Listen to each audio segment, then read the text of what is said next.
I don't know who you are, but you've made a big mistake. Okay? I'm an Avenger. I've called the other Avengers. You're an Avenger. Have I killed you before? What? They all blur together after a while. You're not the one with the hammer. It's Thor. We get confused a lot. Similar body types. Who are you? Just a man who's lost a lot of time, like you.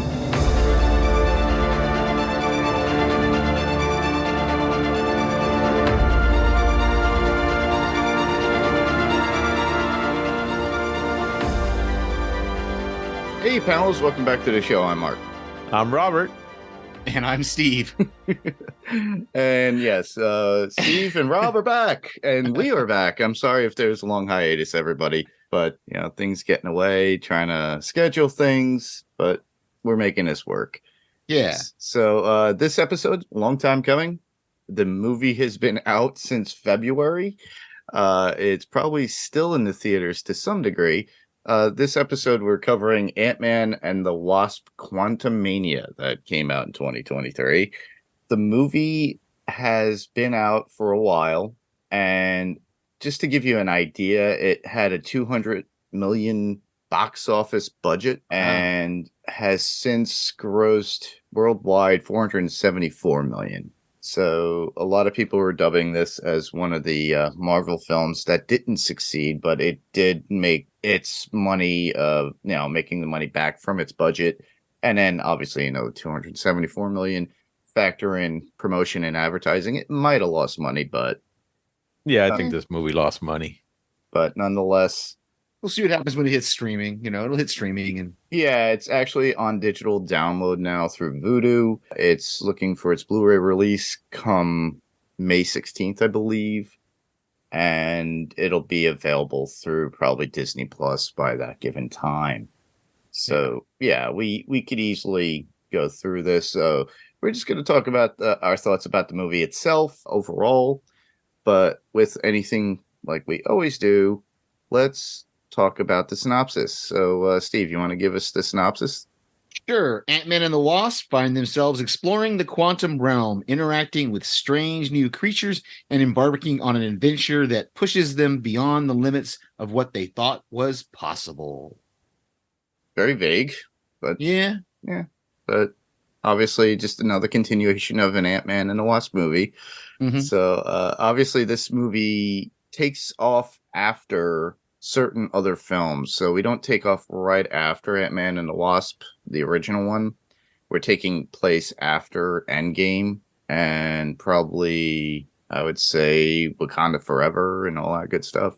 Yeah, I would assume after Doctor Strange, right? And the Multiverse of Madness. So I mean, is it? Because it could. I mean, we definitely know it's after Loki, the Definitely after the The Loki TV show. series. right. I know Yeah. it's after the Loki series, but I think it's got to be. Well, I don't know. I don't know where it fits in the timeline because Yeah.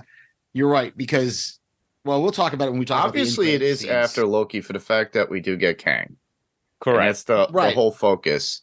And obviously, long after Endgame, because Cassie is playing with stuff now with Quantum Mhm. due to her grandpa. Now she calls him grandpa. Yeah. And oddly enough, like any other movie, they do change like actors because we don't have the original Cassie that we saw in Endgame. I have that in my notes. The line I didn't catch it the first two times I watched this movie, but I saw that I caught it in this one when MODOK sees her for the first time and he says, "Oh, Cassie, I didn't recognize you." Yep. It's like this time I caught it and I was just like, "Oh, I get it. That's Yep. meta." Yep, it's very meta. And they do that a lot in films too. I noticed. It's like, oh, sudden change. I guarantee you they're going to do something like that when Harrison Ford is Thaddeus Ross. Oh boy. Yeah. I don't- Well, or they even did it in the one of the Hulk, right? He said something. I was in the last movie. That had Hulk in it. He said something about I was a whole different person yes. back then, and yeah, Yeah, actually, no, that was during She-Hulk, I think. When he You're right. It was She-Hulk. It was She-Hulk that when he we said covered that. Yeah, we both mentioned that, and that was funny. All right. All right. Now, we've already gotten into the discussion, but obviously, let's talk about our initial thoughts. What were your initial thoughts when you first saw the movie? Steve, you could go. Sure. It was good. I'm trying to think. The thing for me, like I knew it was going to have Kang in it, and I knew it was going to be Jonathan Majors playing him because that had been all out.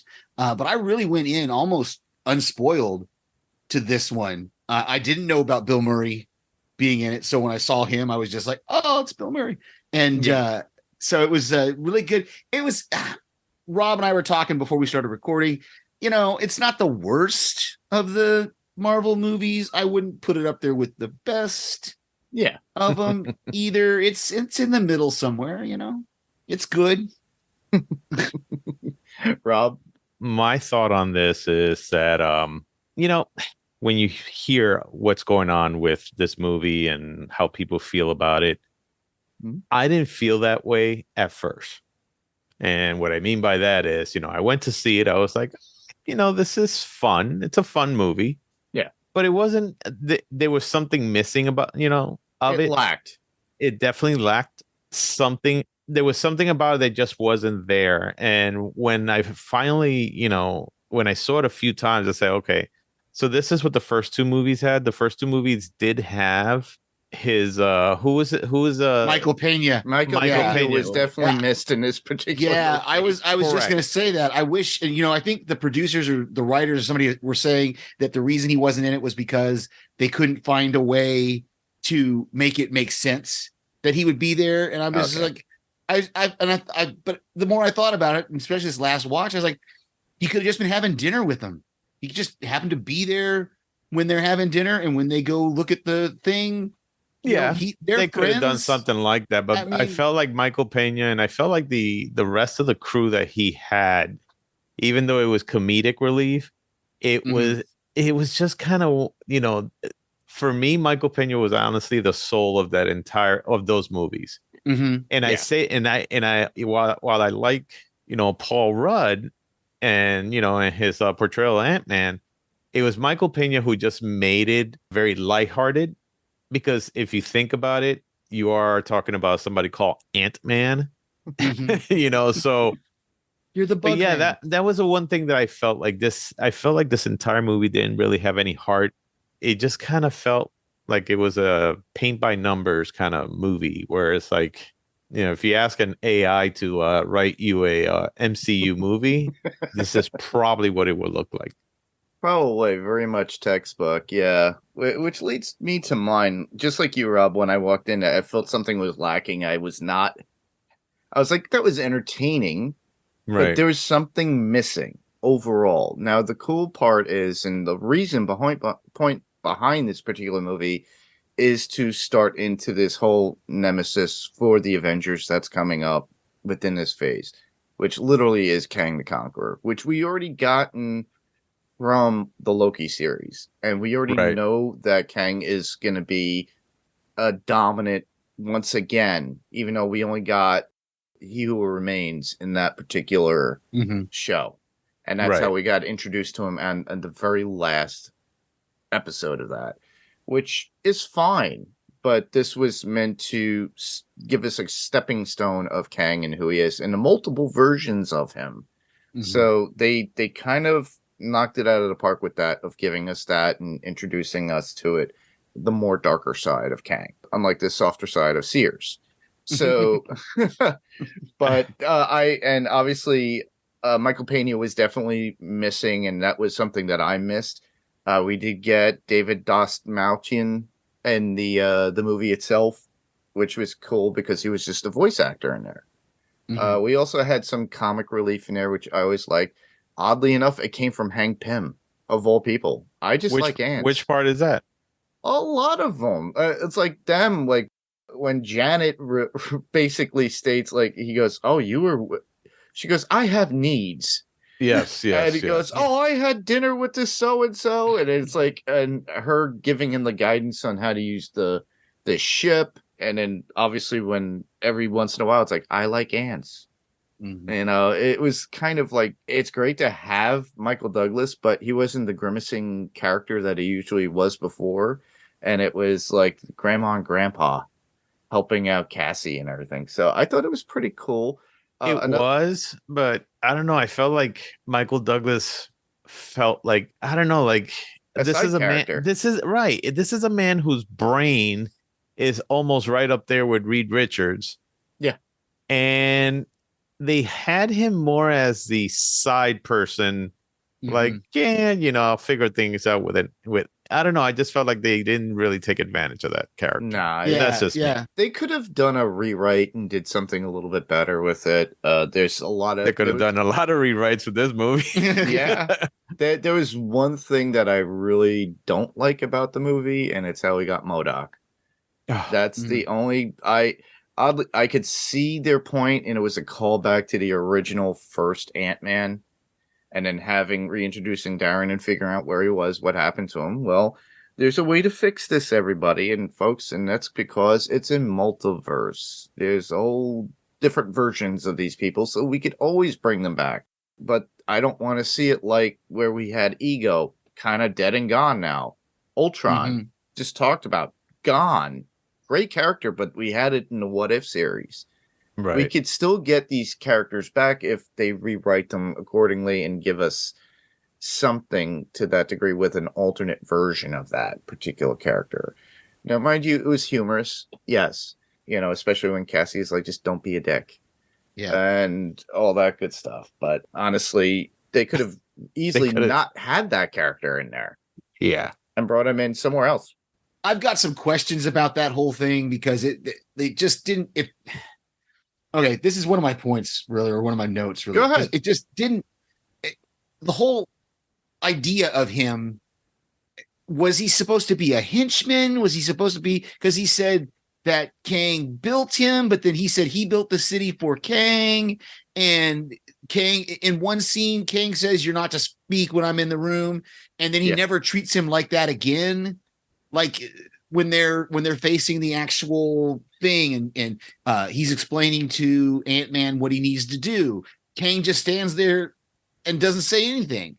And I'm like, so what is the relationship here? Is it sidekick? Is it henchman? Is it just it's strange. It kind of gave me the feelings of like Thor Ragnarok when Thor gets onto that world, I forget, and he meets all these other people, and he deals with the Grandmaster and all that, and they tried to take a cue from Sakaar. You're talking about Sakaar. Yeah. Right. They try to take that cue from Taika Waititi and how his humor was and how to write that within the movie to give us that within an Ant-Man and the Wasp. And that was my feeling about this. Like, all right, they're keying it more towards the humor aspect.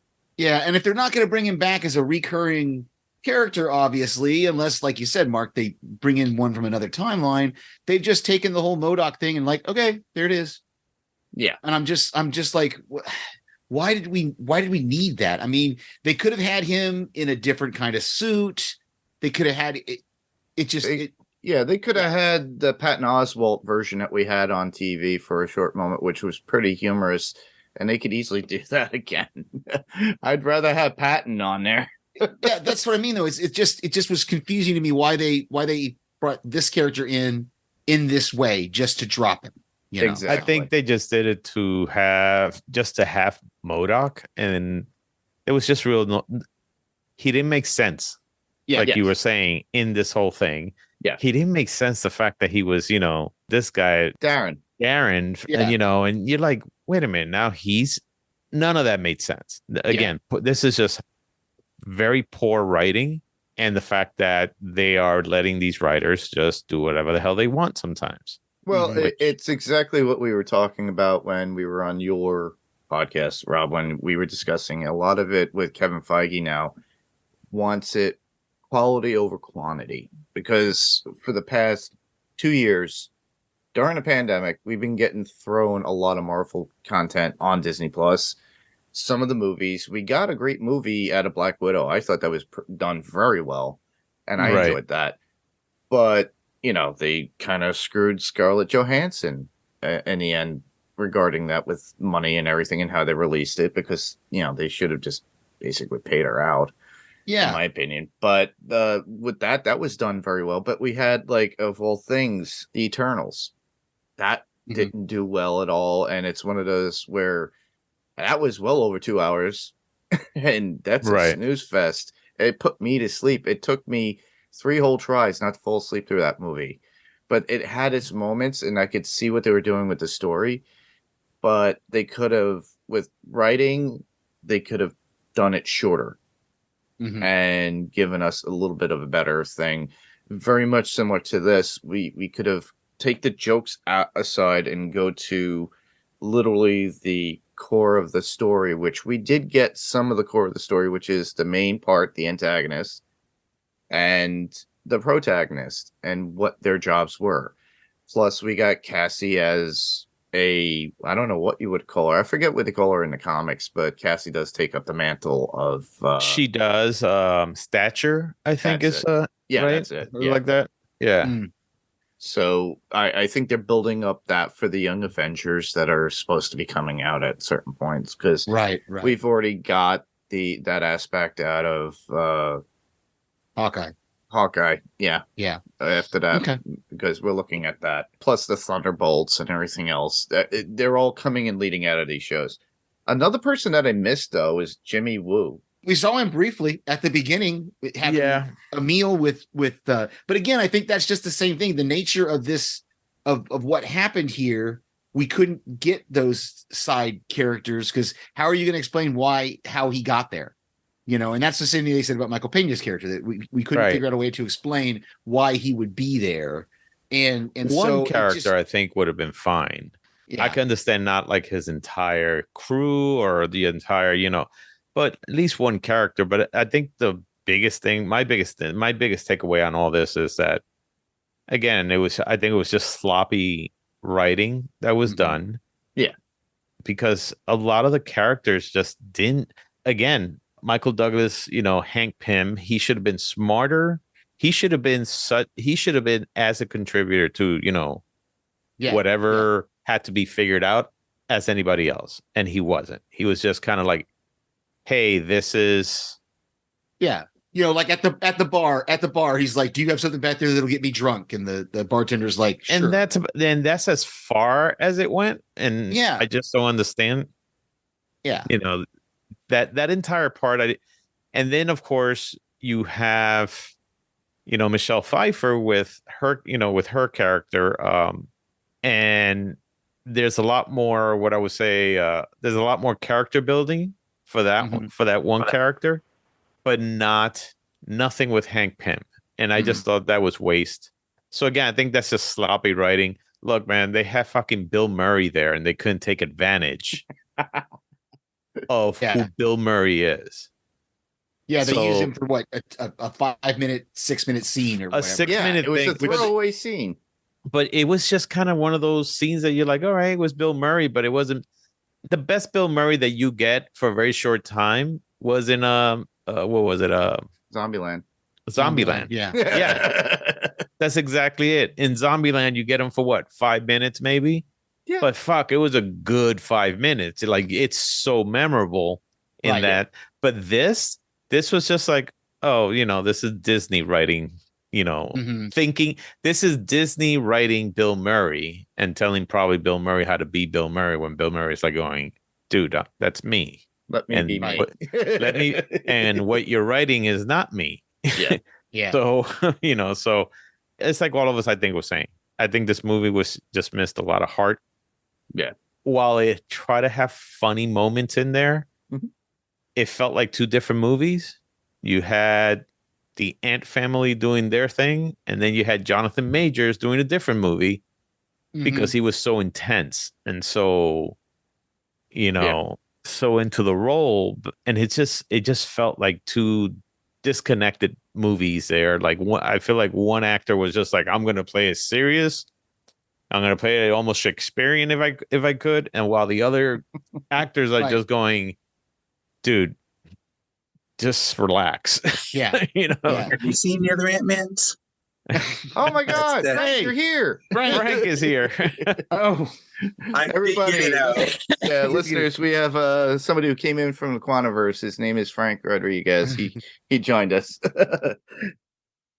Oh, Frank, since you're joining us, we already went through our initial thoughts about the movie. What are your initial thoughts about this movie? I found the movie to be enjoyable in that it was, after you listen to so much about it, I went in with very low expectations, especially after seeing Eternals. Yeah. I was expecting something along the same line as Eternals, and that's not what I got. So since that was the case, I was like, wow, this is actually better than I thought it was going to be. However, there are still some things that I sit there and I go, yeah, that doesn't sit well with me. I liked Jonathan Majors as Kang. I think the overall movie itself was entertaining. It did have some good parts to it. The action was okay. I kind of was like, all right, so now Cassie's the hero of the Ant-Man movie? Okay, got it. And then... You know why is that, right? Because they're going to be getting rid of them. Because they're all, you know, it's all leading towards a Young Avengers. Like Young Avengers, right. Yeah, so yeah, that's why. Yeah. So yeah, that's okay though. I mean, obviously we've had the Avengers in the form that they've been in for what, like 10 years now. Mhm. So I think that's what everybody wants back. 20 years. I mean, 20 because years. this last right? year hasn't worked very well. Bring back Chris Evans. Bring back RDJ. Well, they're already bringing back like Robert Downey Jr., aren't they? For like, or that's the rumor. Ironheart. Yeah. Yeah. Yeah. Well. Interesting. But we were discussing our favorite, well, beginning into specific scenes and things that we found enjoyable, not enjoyable. We already covered MODOK a little bit and what we thought about him. Oh, yeah. Yeah. I'm sure he apparently Frank feels the same way the rest of us do regarding MODOK. I think that if they'd have tried to go for something that looked a little bit more like it does in the comics, not like a big bloated face that just was like, hey, I'm looking at this face. You could have gotten that same effect by looking through it by a piece of glass that was bent a certain way. It would have made his head look the exact same way. It was like looking at a funhouse mirror. Right. Yeah. You know what I mean? And I'm like, why? Why didn't they just make it more like more like it is in the comic book, where it's if you see MODOK in the comics, he's actually frightening. Yes. You know what I mean? Like, he's got a frightening design, and this was more goofy. It just it's like when he had the armor on, that actually was what they should have just left him with that until like the very end and be like, ha ha, surprise, it's Darren. I'm a dick. Yeah, exactly. Yeah. I don't know if you know this, but I'm a dick. They can't mention twice. We kind of haven't discussed it yet, and we talked a little bit about Cassie. And one of the things that bothered me all 3 times watching the movie was when they're initially pulled into the quantum realm, right? Right. Yeah. Hope and Scott immediately activate their suits to try and save the people who don't have suits. And Cassie doesn't activate her. That really, really bugged me. I understood it was probably just for dramatic effect that they wanted us to learn later that she actually had a suit. But she had one. She mentions it in the very beginning. Yeah, so that's what he knows. She knows she's got one. So why didn't she activate her? Yeah. When they're falling I think they through. were trying to show how inexperienced she was, because that was a big part of it, where she wasn't punching the right way and she didn't think right away, oh, activate my suit. Okay. I can buy that. I can buy that as a reason why, but it's still, and she didn't activate it until she absolutely had to help save the indigenous population or whatever. Okay. Yeah. I think it's like Frank was saying is I think that inexperience in her on when to be whatever it is that she's looking to be now and when not. I mean, when you got yeah, and she learns quickly though. She picks everything up really. Yeah, but when you got Ant-Man and the Wasp, their characters, you could see that it's just instant. They just do it automatically. Right. It is just like It's just, they don't think about it. But with At her, the beginning of the movie, a because person who's been trying to hide the fact that she has a suit, I'm sure she's, she didn't even think about it at that moment. It's like, oh, I have a suit I can activate. I'll cut him some slack for it then, I guess. Well, it was very much almost similar to like with Kate Bishop dealing with Hawkeye during the show. It's like inexperienced with her arrows and everything else. Correct. And it's just the same too. Hawkeye teaching her at that point. So this was pretty much like a teach out moment to prepare us to see what we're gonna get eventually. Okay. All right. Very much like how Disney is trying to reinvent with a lot of things with Daredevil Reborn. Where they flat out tell us now that we're getting Punisher back. We're getting of all things Jessica Jones. Yeah. But is it going to be they're watered down versions of what we got? It's going to be a Netflix lightened version of what we have for the net because and I don't get me wrong, I liked the Daredevil that we got in She-Hulk. I really enjoyed that more comedic side of him, so I look forward to it. But it's going to be interesting to see how the Punisher and Jessica Jones work out that way. I just don't understand why they need to retcon some of the best fucking Marvel properties that they've had. I mean, Daredevil, honestly, till this day, when it comes to a a multi-part series, is probably the best one out of all of them. Out of whatever Disney Plus has actually churned out, the Daredevil stuff from Netflix is better, especially that season 1. Yeah. You didn't think Ben Affleck Daredevil was better? Hang on a minute. But, it's just, I don't know. I never. Well, I still have a problem with how they're approaching it now because we know it's being filmed. A lot of the stuff's in the can. I still have an issue for the fact that we don't get Penny. What's her name? Forgetting. Ooh, the assistant. The red haired. Her and Foggy. We don't get them. Right. All we get is apparently Daredevil. We do get Jessica Jones show up. Rumor is, and what they're talking about, what they talk about Kilgrave in it.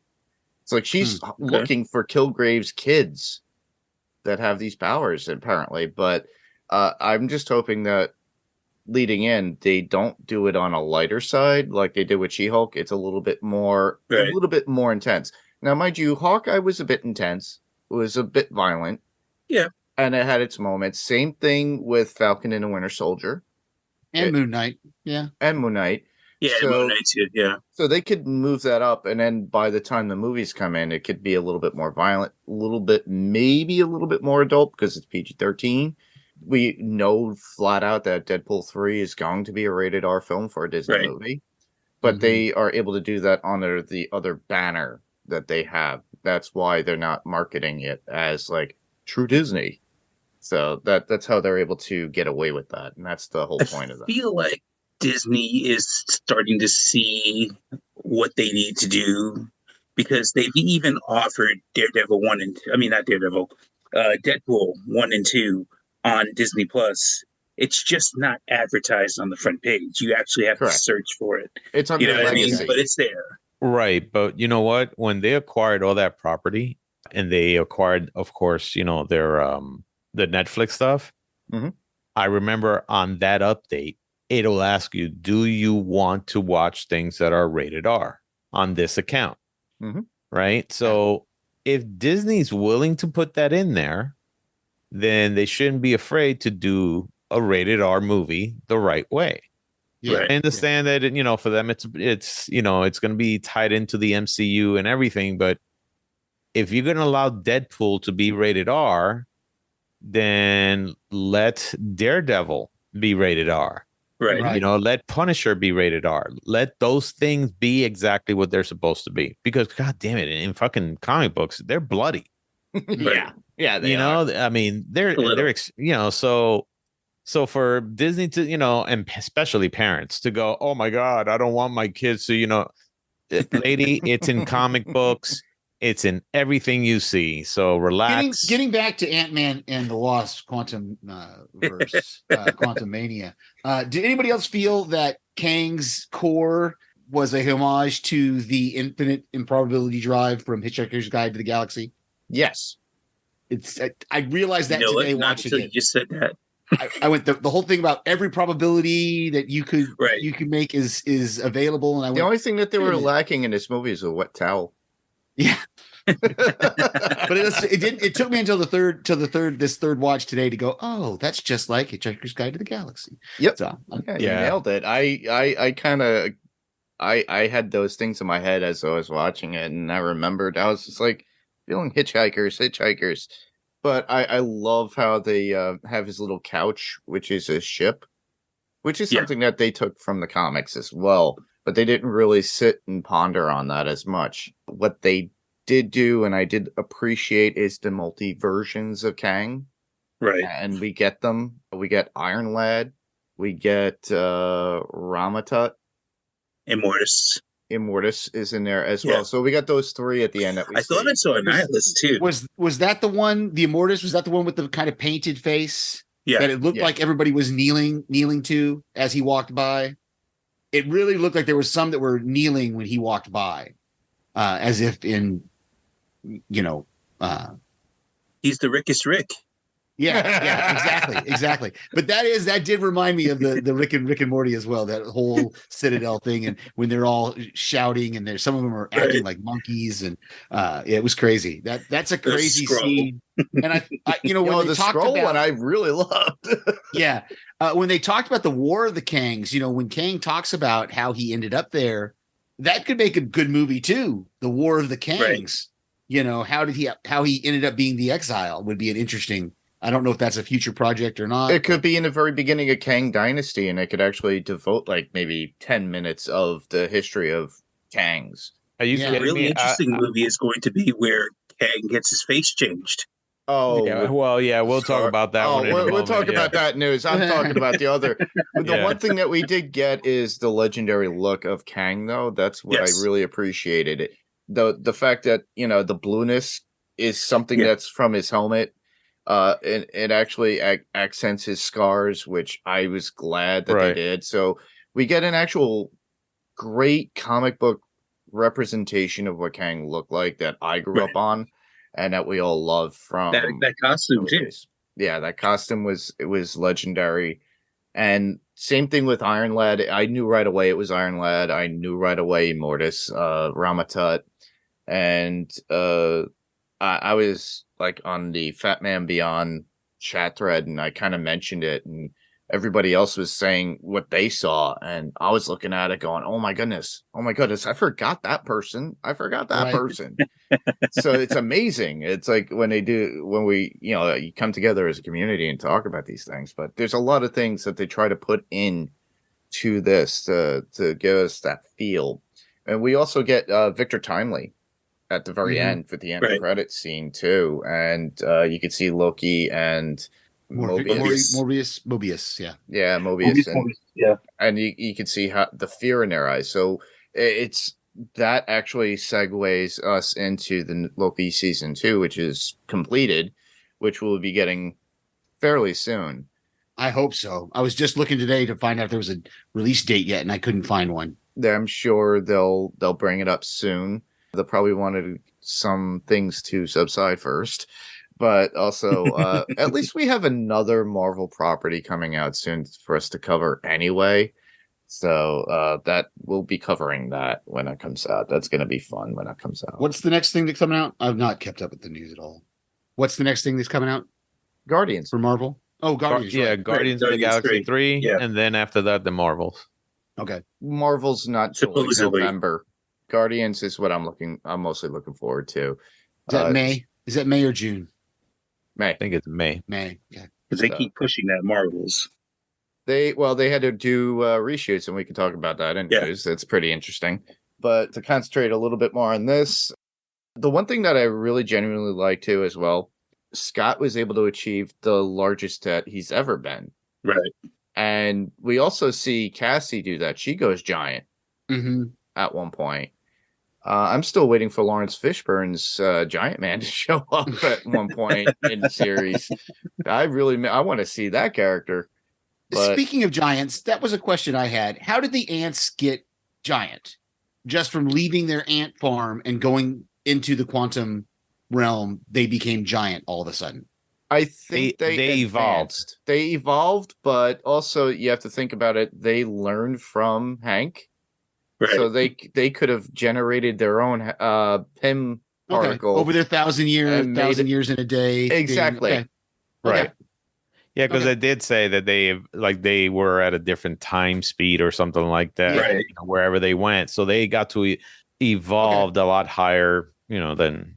They're smarter and than ants Hank. already are like that. You know what I mean? Soldier ants are always bigger than worker ants and things like that. Okay. So okay, right. Now, this is another question I had that I was like, no, these are good questions. No, it's cool though. That's the whole point of us talking about this. I just really enjoy it. But I think we kind of gotten through most of it, unless you guys want to discuss other things. I think I've got everything I had. The only other thing I had was I thought there was a funny moment in the bar when Broccoli Head tries to pick up on Hope. Oh. He's like, where are you been? And she's just like, So I thought that was funny. One thing that I have to talk about, and it'll be the last point. I got a feeling of the Matrix at the very end. We already saw Scott in the very beginning walking to get his cup of coffee, same routine that he always does. Right. Which is interesting. So at the very end, he's reflecting in his head in his own narrative and commentary, talking to the audience exactly how he felt. Oh, we were able to vanquish Kang, blah, blah, blah. Or did we? Or don't we? But you see, what I saw was very much almost like with the Matrix style. As he's passing people, the same people are coming back around again, like on a movie set. So I noticed that. It's like as if he was like in an endless loop. Is this something that like a world or universe that Kang or one of the Kangs out there sent them to, and he has the same day over and over again, including his family? I don't know. I was actually looking for a Kang to walk by in the background. I was like, okay. He's like, did we beat him? And then all of a sudden you see Kang like walking by like a regular dude, like just going to catch a cab or something like that. Yeah, that would have been funny. But that was when he found that he had to pay $12 for his coffee, and he was like, "Oh, you're not the Spider-Man, you're the Bug-Man." Right. Well, he got it right at the end, so that's what clued me in. That it was like, oh, okay, this isn't real. But I was waiting for him. Of all things, too. All right, we've already seen. What was the name of the Role Models movie that Paul Rudd was in? I was waiting for the whole Venti thing to come up. What's a Venti? I never saw that movie, so I don't know. That's when they're arguing about like why is a large coffee called a Venti instead of just calling it a large. Oh, okay. Because it means 20 ounces. No, and he at the very end, he's like, "Oh, great, you're stupid in 2 languages." To tell the girl. But I was waiting for that reference point, but they probably were like, "Oh, we don't want to reference any other movies or something." But the fact that he went for coffee. But yeah, that was my last one. I like the character, the one that was fascinated by the holes. Oh, yes. Yeah. Was that Michael Cera voicing that character? I'm not sure. I mean, it could have been. It might have been. I tried looking under the credits online. I couldn't find it, but you couldn't find it. It sounded just like Michael Cera. It was just so fun. Like it is. There's a part of the movie that I was just like, okay, so that became the cutesy part. Let's just leave it at that. If they would left it at that, I would have been like, okay, that's cool. But no, then they had to have other moments. But that was the part of the movie I was like, all right, that's kind of funny and cute and things like that. But unfortunately, this whole movie just needs more rewrites. Yeah. There were things, but I mean, there were moments. The fight in the bar is pretty cool. It's a cool fight. The fights were all. I thought the fights were all really great. Yeah. My problem with the movie that the first 2 movies at least addressed, right? So whenever he got small, you knew that he was small in our world. right? Or when he was big, you could see that this is a gigantic mess. So that's what made it a lot more fun in this quantum realm. You didn't have anything to kind of like to relate to in order for you to know that he was small. Gotcha. They showed like the camera angle. Oh, the camera angle looks like, he's going, he just shrank, or like, of course, the make him look huge, in the cityscape, but we couldn't relate to the world itself for us to go, oh yeah, he is a giant man, or oh, he's he's this little guy, because as he's walking by, you could see like, I don't know, like a cigarette butt or something like that. There was none of that we could relate to. Physical and I think that was my those little references that makes you go, oh, okay, everyday life here on Earth. And I think that's the part that bothered me, especially if it's going to be an Ant-Man movie, because in Guardians of the Galaxy, none of that shit bothered me, but that was actually good writing. But I always go back to the writing. Yeah. So here's what I was kind of hoping, and like if I had a wish list in my head of things that they could have done, I would have loved, since we're going into the quantum verse, and that's what they're calling it.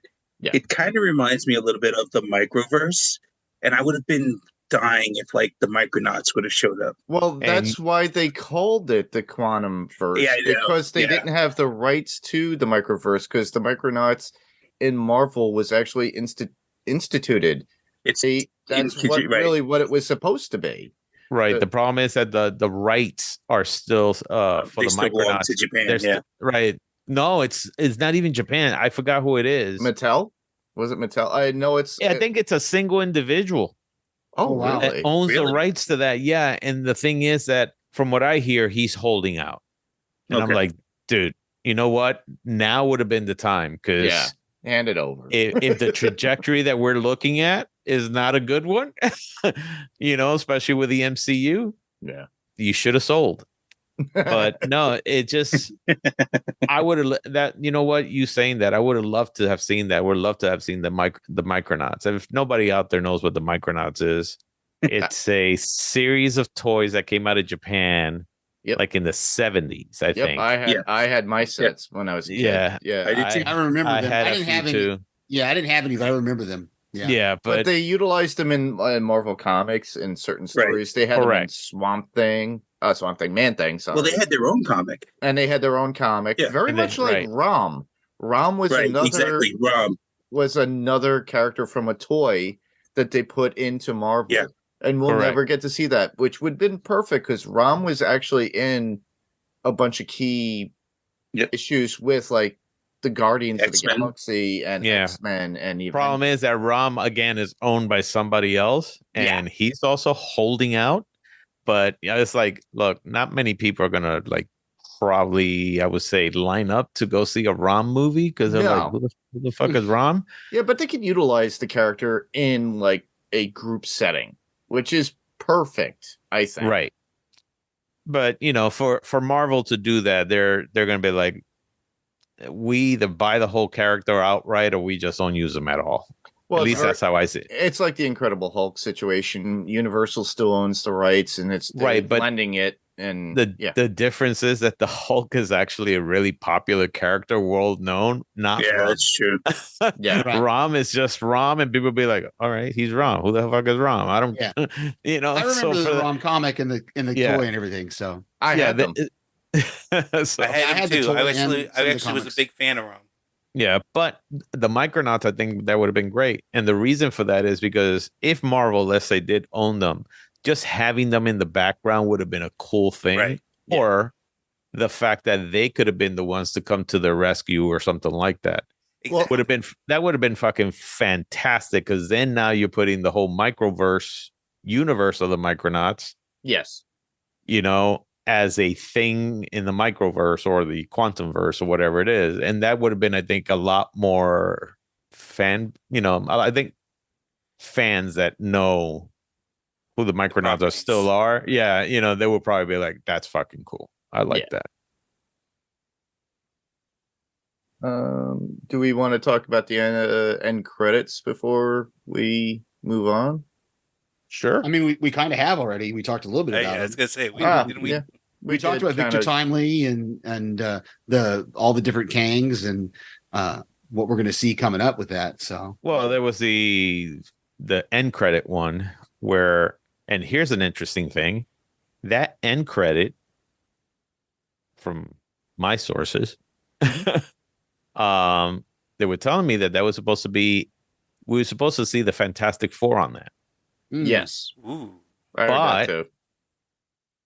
After test audiences saw the Fantastic Four, they had to go back to the drawing board on that one. And, so they had to do this whole scene with Loki and so yeah, they had to do, because that you could tell that's something that they could set up like in a weekend. They shoehorned it in. Yeah, they shoehorned it in, but the Fantastic Four that I guess they were showing, people were like, "Oh hell no!" So, well, they didn't even officially give us like who's really casted until recently. I don't know if it's speculation or true. Well, here's another interesting tidbit on this. So the Kirby estate, even though Marvel is the one that owns the Fantastic Four, right. the Kirby, they have a some kind of agreement with the Kirby estate. Yeah, that the characters will never be changed regardless of what media they're at. So that means that these 4 white people are going to remain white because they're supposed to be Jewish. Huh. So yeah, but we got that one movie. Well, you know what? That's probably why this clause was put in there. So they were going to go way different with the Fantastic Four, and people who saw it, a lot of them didn't like it, but the other part was probably the Kirby estate probably put a cease and desist on that and go, either they come out the right way, or there's gonna, or they're just gonna sue, for breach of contract or something like that. So right. I'm very surprised at that. Like I was like, when I heard it, I was like, oh, okay, that's All right. That aside, let's go to quotes. You guys have any quotes that you got from the movie itself that you liked, or? I got holes. I like the mind reader guy when he said they don't know anything, and somebody was like, about, and he said anything. They don't know anything about anything. I liked when he's talking about the Avengers, and he goes, "Are you the one with the hammer?" Oh, did I kill you before? And do you have a hammer? One for me was, of all things, from MODOK saying, it's his last words to Scott, and he goes, "You always were a brother to me, and at least I died an Avenger." Right. Yeah. Oh my God. Yeah. Okay. Yeah. We'll go. That part was just. That was pushing it. Yeah. Oh, the other one that he says is like, "I'm Darren and I'm not a dick." Right. I liked from MODOK also when Scott is in the core and he says, "You're you're inside Schrodinger's box and you're the cat." Thought that was great. Right. That's a good one, actually. But the ending line from the end credits from Victor Timely was pretty cool. "Time is everything. It shapes our lives, but perhaps we can shape it." We can shape it, yeah. Yeah, so it's showing us the sinister side of Kang, of at least another version, because it's Victor Timely, not Kang the Conqueror itself. So, all right. Well, with that, we'll move on to news. So that will be anything that's coming out in the coming future that is Marvel, whatever based. Obviously, we know the last time when Rob and Steve and I did something like this, we were doing The Boys, but The Boys is wrapped.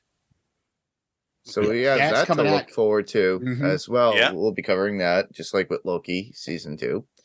But there are other news that's interesting, which would be DC related. And I'm talking about The Flash. And I find it funny how, with all the Ezra Miller stuff that's going on, or has been going on, it's still being put out there for us to go see. But it's being premiered at CinemaCon, which is, for people who don't know what that is, it's more for people in the business of movie making and the people that are movie theater owners. So that Kevin Smith will be there, all happy that he could actually attend and go see it first before anybody else. And all those people that are in the movie making business. So I can't wait to hear what people's results are on that.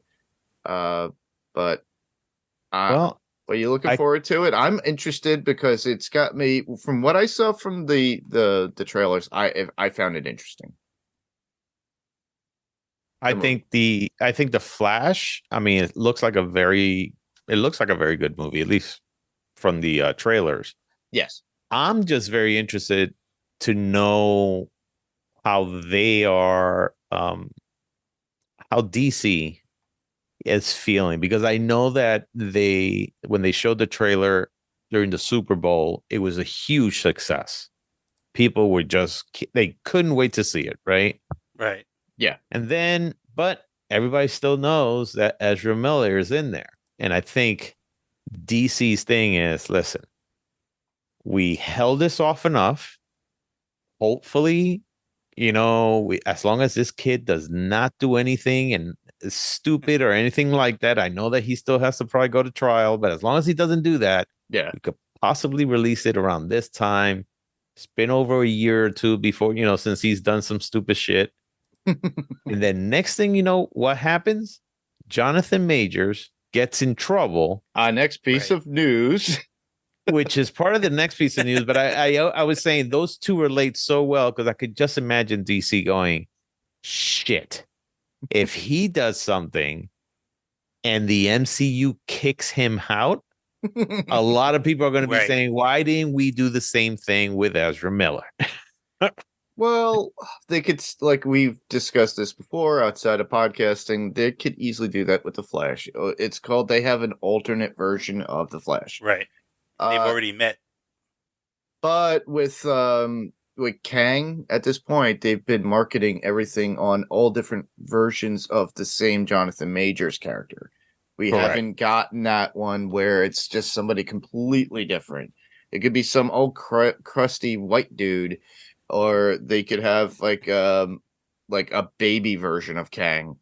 Who knows? They could easily do something like that. And they could easily... You can have MODOK be Kang. Yeah.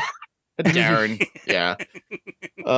But they could easily change those things now that we have this whole multiversal thing that's coming out. No, I understand. It's just, I mean, I have to think that Marvel and of course, being part of Disney, and Disney definitely is vicious about defending their brand. Oh yes. And a lot of people now equate Marvel to Disney because Disney loves to put their brand on. Hey, if I own it, just make sure that they know who owns that brand. Correct. Excuse me. That's it. But that being said, I mean, it's very interesting to see how they are how they're dealing with these people that they made these movies. And the thing is that Loki 2 already has been filmed, I believe. Yep, Loki 2 finished. They wrapped. Right. And it's centered around Kang because Jonathan Majors is in it the full season. So I would be very interested to see how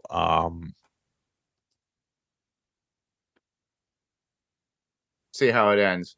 Yes, see how it ends and stuff like that. So it's just interesting just to see how these two things are going to affect each other, and I'm going to just sit back and kind of reel it all in and just laugh because I think like, Disney's more content. I think Disney's probably gonna literally be, at this point, they're gonna wait on full final judgment on with Jonathan Majors before they actually make any decision.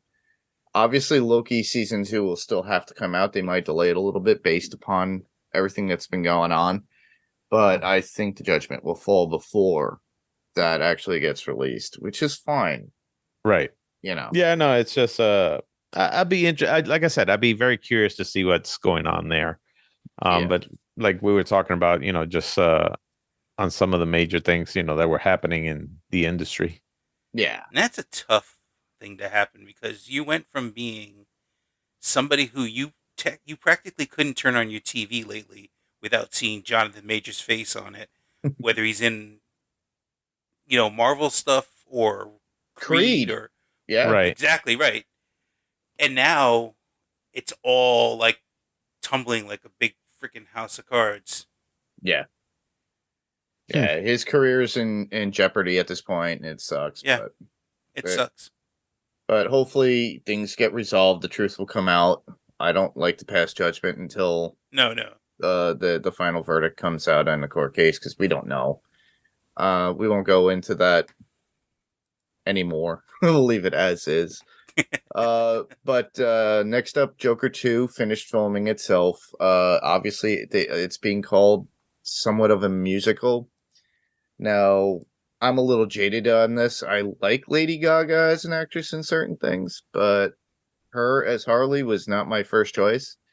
But granted, it was a particular kind of musical thing that they're doing. Right. She'll fit in. I just hope she brings it. So those are my thoughts on that. I'm just waiting for it to come out to give my final opinion on it. I thought, so they can't get the other Harley Quinn that we've known so long. Margot Robbie. Yeah. Margot Robbie. But we could get her also her doppelganger who is in Something About Earl. Or what about, what was that name? The Jason Lee show. Oh, yes. It's, My name is Earl. My name is Earl. My name is Earl. Yeah. Yeah. Whatever her name is in that. She looks just like Margot Robbie anyway, so she could easily have taken up the mantle.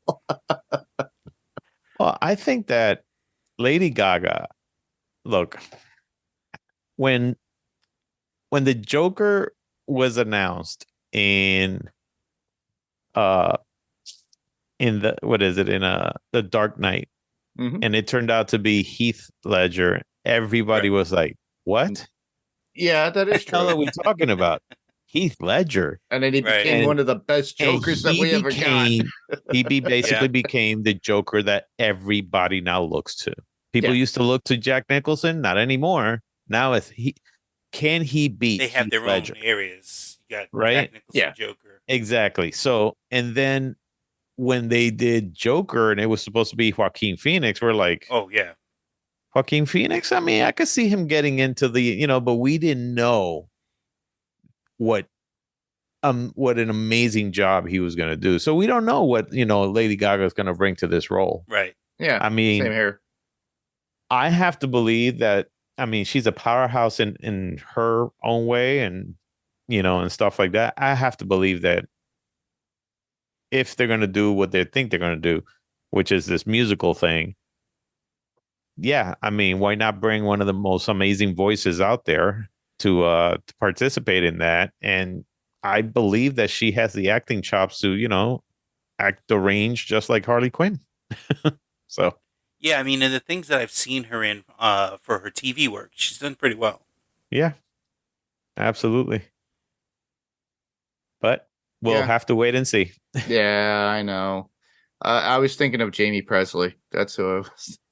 Yeah. I was thinking that, and I was like, okay, hang on. She's in Welcome to Flatch now. Yeah. But with other DC properties that are coming out to look forward to, Blue Beetle, we got that cool trailer that came out. I'm looking forward to that. I'm very much. That actually looks pretty good. Yeah, you got the kid from Cobra Kai in it. I would like to say I never grew up with Blue Beetle, but it was more like I wasn't into DC when Blue Beetle became a big thing. Yeah, right. And same here. So for me, seeing Blue Beetle, I was like, oh, okay. I mean, the costume looks cool. It looks like just like the, you know, I guess the costume in the comic books, but all I know is that the character is what, he's a Latino, like has a Latino background. Yeah. Yeah. He's Mexican or something. Mm-hmm.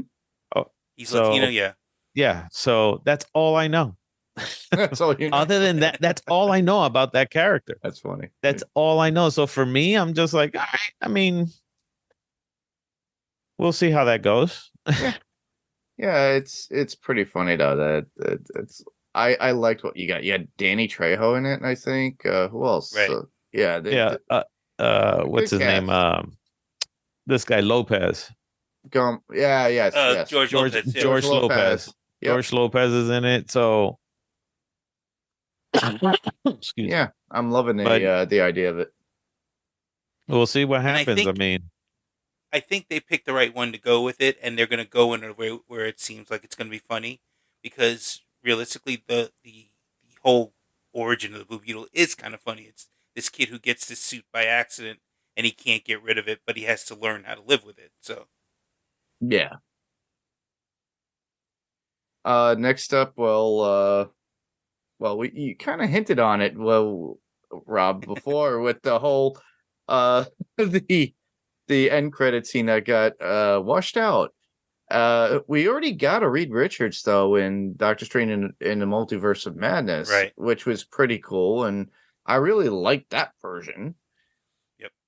Whether or not they get him back again, who knows? I think that's the problem. I don't know if I think he did it more for fan service. I think so too, because I don't think I don't think he wanted to like commit to, because whenever you commit to like a part with Marvel, it's like, listen, you're gonna do about 25 movies. Just keep that in mind. That's what you're contracted really for. Busy. Yeah, you're gonna be really busy for the next 10 years with shit that's is gonna pay you money, but you're gonna hate the word Marvel by the end of the 10 years. That is true. John Krasinski is super smart in the way that he's been just working his career period. Because he very easily could have been, oh, you're Jim from The Office and that's it. And he just decided, you know what, that's not where I'm going to get stuck. A Quiet Place, he directed, he wrote, and it was really good. Quiet Place 2 wasn't as good, but it was still enjoyable. Yeah. And Jack Ryan, Jack Ryan, yeah. So no, I think he does very well. It's just that I don't think that it's like you're saying, I don't think that he would commit himself to something like that, knowing that maybe he wants to do certain projects for himself. Yep. And it might be on his contract. It's like, sorry, but you got to be available for this or for something, all these things. So, but I mean, at least we got him as a fan casting. I mean, now who else can we put in there? Well, who knows? There's a lot of people out there, but but they better look Jewish. That's what the Kirby estate says. Well, I think they hit it on. They hit the hammer right on the nail at this point with what is being put around, and I seen it on a couple of YouTubes that they did state that Adam Driver was cast as Reed Richards. Now, do I see that? No.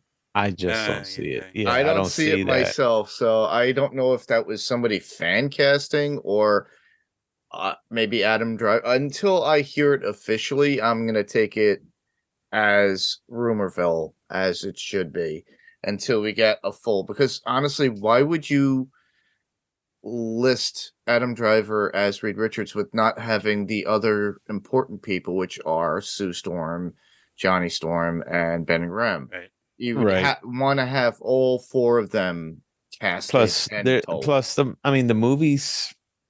I mean, when did they say that the movie's coming out? The Fantastic Four, like 2026, maybe 2025. So I would dare to believe that they haven't casted anything yet. The only reason they did cast, that they had to go back to the drawing board. I'm sure they haven't casted yet. The reason why this is coming out is because there's still speculation for the fact of introduction of characters. that are going to have movies in earlier Marvel films that are projected to come out. Very much like, we talk about rewrites and everything else too. Like we were trying to rewrite Ant-Man and the Wasp and what we could do with it. Especially when our love for Michael Pena and him giving a whole retrospective of what happened in the movie. It would have been fun to have his little fast rant of how he talks. Right. There were issues with the Marvels because people have already seen it now. They've seen like the first half of it or some without visual effects. They test screened it for people, and a lot of people are having issues with how that worked out. So there are a lot of edits going on, and they're filming again for certain scenes. So apparently there was some sort of people were getting upset over, I guess, Carol Danvers was in love with Monica Rambeau's mother. Photon or no, yeah, and with the mother and also with the daughter. Okay. So she was Jesus. Yeah. So yeah, right. So she apparently had a relationship with the mom, and that was not really alluded to in any of the Captain Marvel movie. But they're basically saying that they made it a big point to point out that happened, and that she starts a relationship with the daughter too. Yes. So I think a lot of people who saw that screening walked out and said no. And I'm not saying they're trying to force the LGBTQ community into Marvel or whatever films. We've already had some of that stuff and it works out. I think I think a lot of those people did walk out, felt it was a little bit forced. It should have been just alluded to, which would have been fine. Because they haven't done this with Miles Morales yet with Sony. Because in the comics, Miles Morales is gay. And no, he's not. He's not? I was under the impression a lot of people tell me. Okay. He has a relationship with Gwen Stacy or Spider-Gwen or whatever it is. Spider-Gwen? Okay. Yeah. I guess I didn't read any of those comics. So. I didn't either, so I'm just going to be like, maybe?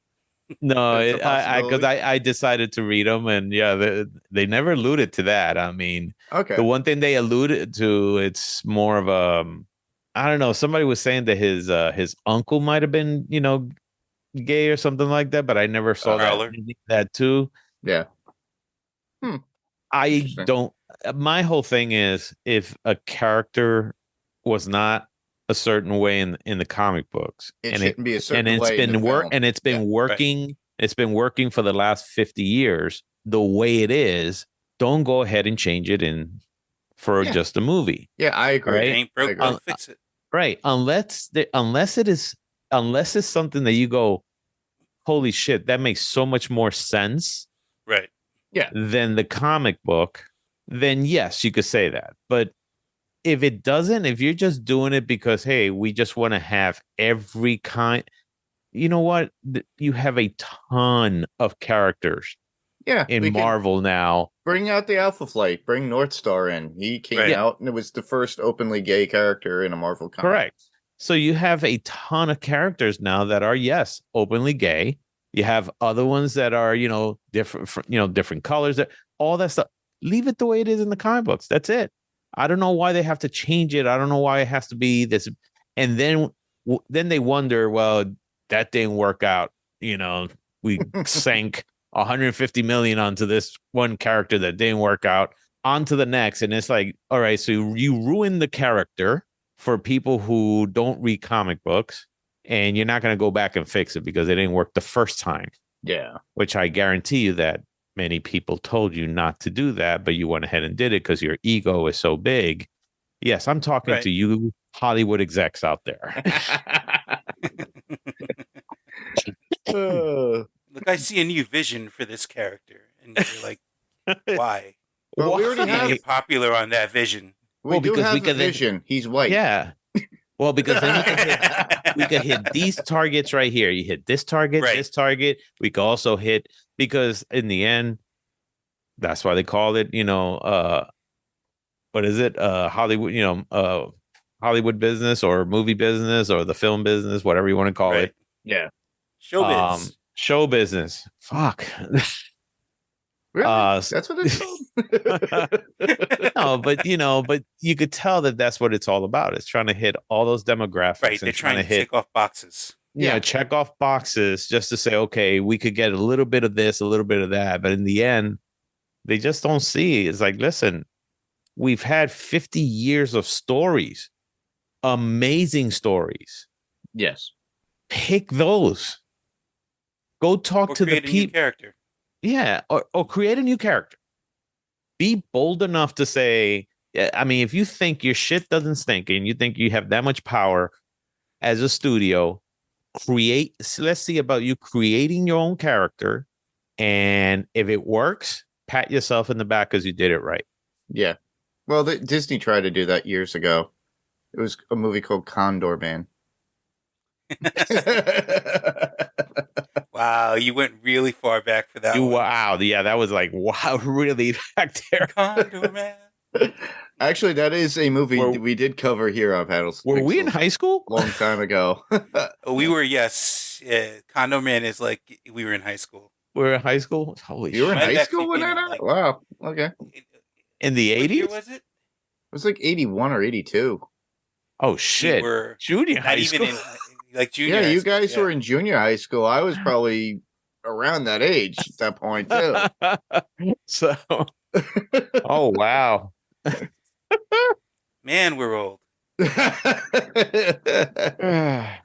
But well, let me tell you something, Sonny. I still blame the writers. But yeah, that's a little bit of our news this week. So that pretty much covers everything. Steve had to step out, so he's still struggling with his hand. It's been hurting him. So we were trying to get this podcast going for a little while. We had some technical issues, but it's okay. That's when Frank came in. But this is the part of the podcast where we could hear you guys. So, Rob. You could hear me on my podcast, Fantasy Picks Movie Edition. See, you had to stop yourself. Yeah, I got to stop myself because people just pointed something out on the logo, but that's in a podcast. But yeah, that's where you could hear me. I mean, that's what we do. We just go ahead and just have fun with being what we call armchair filmmakers. Right. As we sit there and we tell everyone this is how we could have done it better. Yeah. So that's what I do. That's what we all do. And Frank, you could be heard there as well. Yes, I'm on the Fantasy Picks Movie Edition, and I'll be on Panels to Pixels when Mark wants to have me. So yeah, exactly, or Adrenaline Cinema Podcast, which is where you can find me. Find me here, Panels to Pixels Podcast, as always. Adrenaline Cinema Podcast, possibly on Podcastica podcast, depending on when I'm asked to be on those, as well as Fantasy Picks Movie Edition when I come in on the table every once in a while.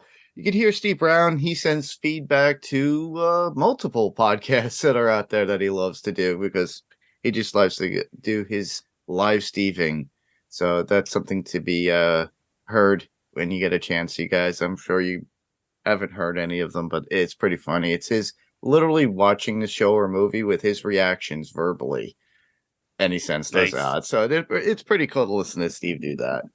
It's not as engaging as what we do here, but when he was out, he was at least giving that out to people, and I just enjoy it when I get to hear him. So yeah, but for you guys to send feedback, as always, all you have to do is go to our Facebook group, which would be facebook.com/Panels to Pixels podcast. There, when we generally do it, I haven't done it in a while. It's been a while since we did a podcast, but I leave an image of what we're covering. Just leave your comments in the picture below it, below the picture. Put them in the comments below. You could easily send your email feedback to panels2pixels1@gmail.com. So that's panels, the number 2, pixels, and then 1. No, actually, no. I got that all wrong. We'll cut that out. It's been a long time, people. So panels2pixels1@gmail.com. So that's panels2 spelled out TL, pixels, and the number 1@gmail.com.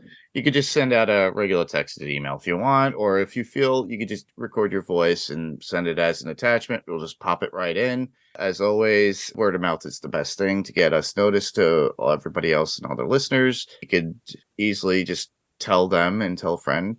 And we could be found on a ton of many a player of choice, Stitcher, Spotify, Apple Podcasts, Google Podcasts, all that good stuff.